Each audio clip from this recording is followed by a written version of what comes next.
तो दोस्तों पीएनपी की तरफ से एक बड़ी सूचना आई है जिसको आपके साथ शेयर करना तो बनता ही है। जैसे कि आप लोगों को पता ही है डीएलएड फर्स्ट सेमेस्टर और थर्ड सेमेस्टर के एग्ज़ाम सितंबर में होने वाले थे, लेकिन अब लगता है कि सितंबर में भी होने के कोई आसार दिख नहीं रहे हैं। अब शायद अक्टूबर में एग्ज़ाम जा सकता है, क्योंकि ना ही अभी तक इन्होंने एडमिशन फॉर्म भरवाया है, ना ही कुछ किया है। तो आगे आने वाली संभावना तो अक्टूबर ही लग रही है।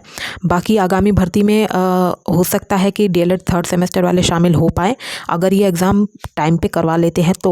और अगर ये नहीं करवा पाते हैं तो शायद थर्ड सेमेस्टर वालों के लिए भी मुसीबत वाली बात हो जाएगी, क्योंकि यूपी में तो वैसे ही मतलब कि सरकार ऐसी है जो वैकेंसी नहीं निकाल रही है, और अगर जो निकलेगी भी चुनाव की वजह से, वो अगर थर्ड सेमेस्टर वाले उसमें शामिल ना हो पाए तो ये बहुत ही ज़्यादा बुरी खबर होगी।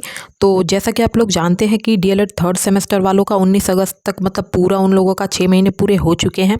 तो अब ये लोग पता नहीं क्यों इतना देर कर रहे हैं कि एग्ज़ाम करवाने में इनको इतना टाइम लग रहा है।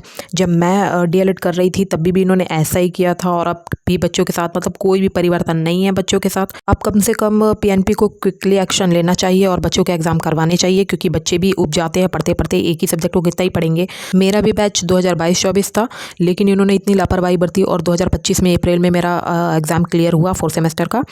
जनवरी में हमारा पेपर होना था, करते करते फरवरी, मार्च और अप्रैल में जाके इन्होंने पेपर करवाया। तो इस तरीके से अगर देखा जाए तो सितंबर में आप लोगों का पेपर नहीं होगा, अक्टूबर में होगा। आई होप कि आप लोग समझ पा रहे होंगे। और अगर यही हाल पीएनपी का रहा तो अक्टूबर में भी कोई संभावना नहीं दिखेगी। तो आई होप कि आप लोग समझ गए होंगे। और अगर फिर भी आप लोगों का कोई कन्फ्यूज़न रह जाता है तो प्लीज़ आप कमेंट करके मुझको बता सकते हैं, मैं उस पर भी एक वीडियो बना दूँगी।